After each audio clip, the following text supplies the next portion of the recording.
Selamat sore Kak. Ya, selamat sore. Kami dari kampus Politeknik Negeri Kupang. Kami mendapat tugas dari mata kuliah Pancasila tentang Bhinneka Tunggal Ika. Nah, sebelum itu Kak, perkenalkan saya Cecilia Mamo dan teman saya Kini Arnale. Dan saya Adit Pugel. Saya Katrina Kamnano.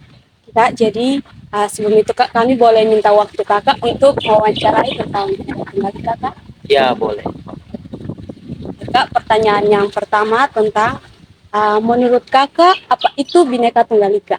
Oke, baik. Sebelum saya menjawab pertanyaan dari teman-teman mahasiswa Politeknik Negeri Kupang, saya mengucapkan terima kasih untuk kehadiran kalian ya. Oke, baik. Berdasarkan pertanyaan yang saya ketahui tentang Bhinneka Tunggal Ika.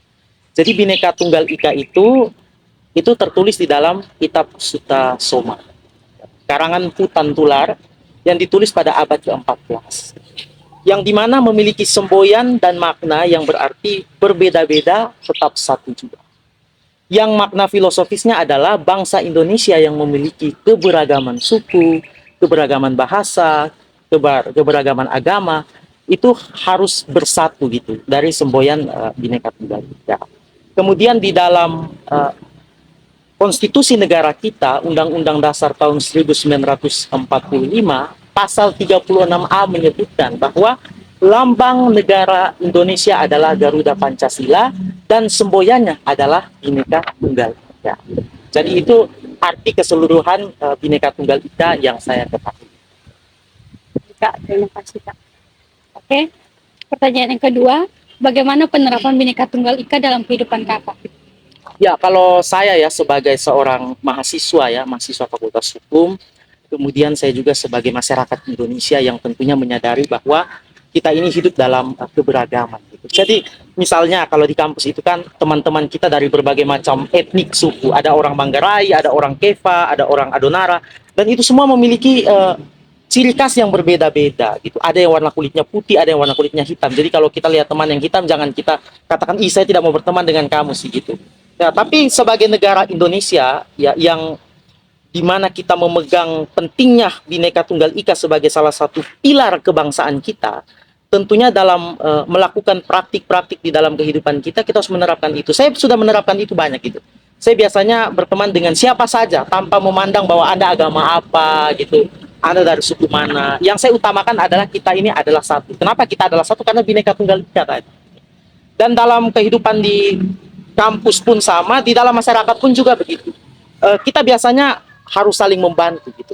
Dan biasanya saya membantu siapa saja tanpa mengenal bahwa oh karena kamu ini orang Flores saya harus bantu kamu. Oh tidak, kita harus bisa membantu sesama dan itulah salah satu penerapan Bhinneka Tunggal Ika di dalam kehidupan saya. Kemudian bagaimana saya menghargai agama-agama yang ada di Indonesia ya, teman-teman yang berbeda agama. Biasanya kalau misalnya pada Hari Raya Idul Fitri saya harus mengucapkan selamat Hari Raya Idul Fitri ke teman-teman saya yang Muslim. Nah itu merupakan salah satu contoh penerapan Bhinneka Tunggal Ika dalam kehidupan.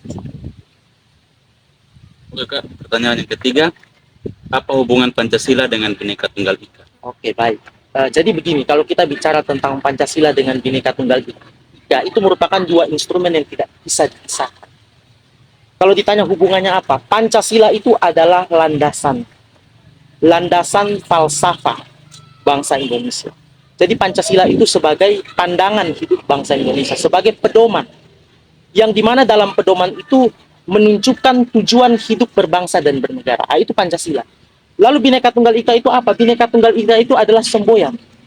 Ya, suatu semboyan. Jadi Pancasila dan Bhinneka Tunggal Ika itu memiliki hubungan dua instrumen yang saling memiliki kaitan. Saya contohkan misalnya dalam sila ketiga.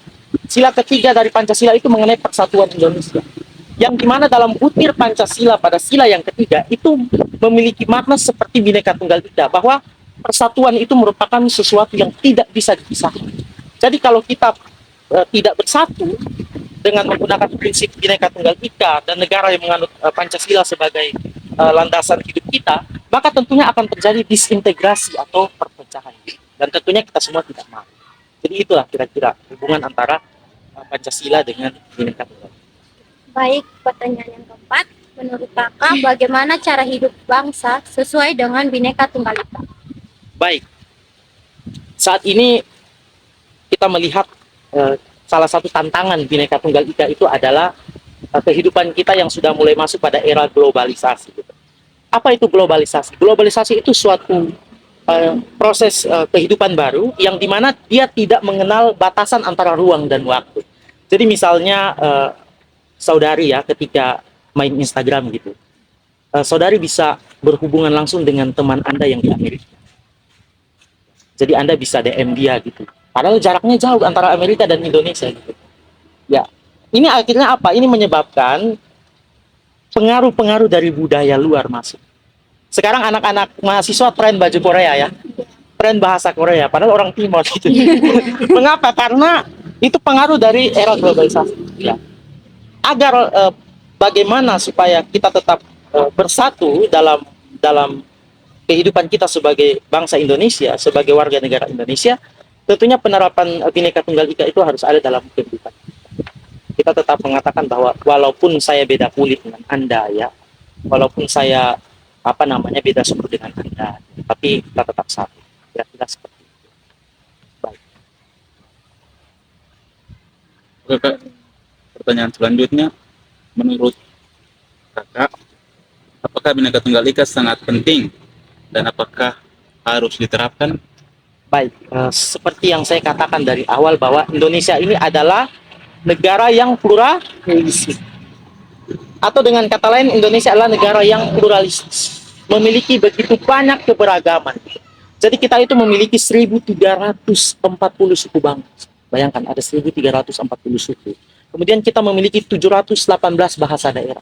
Dan itu sangat banyak. Saya contohkan misalnya di Pulau Alor. Pulau Alor itu dia memiliki 42 bahasa daerah dengan 15 logat. Artinya ini adalah satu keberagaman. Agar bagaimana keberagaman itu dapat hidup dalam satu kesatuan, maka harus ada satu instrumen di dalam, yaitu Bhinneka Tunggal Ika tadi. Ya, tadi apakah Bhinneka Tunggal Ika sangat penting? Ya, sangat penting sekali. Kalau Bhinneka Tunggal Ika menurut kita itu tidak penting diterapkan dalam kehidupan kita, maka yang ada hanyalah social unrest, misalnya kekacauan sosial, atau misalnya disintegrasi atau perpecahan. Dan ini kita tidak mau begitu yang terjadi dalam bangsa kita. Atau terpengaruhnya ideologi-ideologi luar seperti terorisme, radikalisme, separatisme maupun ekstremisme. Nah, ini dapat mengancam kehidupan kita sebagai warga negara Indonesia. Dan tentunya sebagai masyarakat Indonesia, kita mau hidup dalam damai gitu. Masa kita mau setiap hari harus perang karena beda etnik gitu, beda suku, beda agama. Dan tentunya Bhinneka Tunggal Ika itu sangat penting. Jadi pesan saya ya untuk kita semua yang ada di tempat ini, baik siapapun yang menonton video ini ya, saya berharap bahwa kita harus selalu menerapkan Bhinneka Tunggal Ika di dalam kehidupan. 4 pilar kebangsaan tadi. Pancasila, Undang-Undang Dasar tahun 1945, Bhinneka Tunggal Ika, dan Negara Kesatuan Republik Indonesia.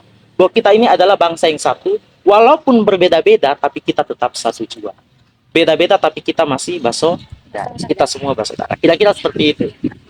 Ya baik, terima kasih banyak kakak Ya. sudah membantu kami, sudah menjawab pertanyaan kami kakak.